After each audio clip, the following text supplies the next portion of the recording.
ನಮಸ್ತೆ ವೀಕ್ಷಕರೇ, ಡಿಕೆಕೆಎಸ್ ನ್ಯೂಸ್ಗೆ ಸ್ವಾಗತ. ಈ ದಿನ ಲಗ್ಗೆರೆ ಭಾಗದ ಅರುಣೋದಯ ಕಟ್ಟಡ ಕಾರ್ಮಿಕರ ಸಂಘದ ರಾಜ್ಯಾಧ್ಯಕ್ಷರಾದಂತಹ ಶ್ರೀಯುತ ದೀನ್ರಾಜ್ ರವರ ಮತ್ತು ರಾಜ್ಯ ಕೆಸಿಎಂಡಿಡಬ್ಲ್ಯೂ ಪ್ರಧಾನ ಕಾರ್ಯದರ್ಶಿಯಾದಂತಹ ನರಸಿಂಹಮೂರ್ತಿರವರಿಗೆ ಹುಟ್ಟುಹಬ್ಬದ ಶುಭಾಶಯಗಳನ್ನು ಕೋರಲಾಯಿತು.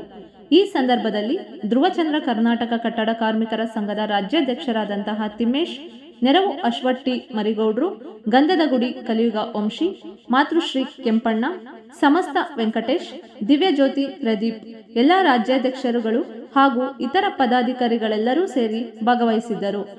ಅವರನ್ನು ಉದ್ದೇಶಿಸಿ ಮಾತನಾಡಿದ ಅಶ್ವಟ್ಟಿ ಮರಿಗೌಡ್ರು, ಕಾರ್ಮಿಕರ ಪರವಾಗಿ ಇನ್ನೂ ಹೆಚ್ಚಿನ ಕೆಲಸಗಳಲ್ಲಿ ತೊಡಗಿಸಿಕೊಳ್ಳಲಿ, ಆ ಶಕ್ತಿಯನ್ನು ಅವರಿಗೆ ಭಗವಂತ ನೀಡಲಿ ಎಂದು ಹಾರೈಸಿದರು.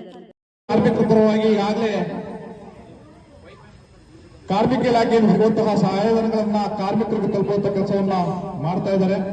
ಅವರು ಇನ್ನೂ ಹೆಚ್ಚಿನ ಕಾರ್ಮಿಕರ ಪರವಾಗಿ ಕೆಲಸ ಮಾಡುವಂತಹ ಶಕ್ತಿಯನ್ನ ಭಗವಂತ ಕೊಡ್ಲಿ.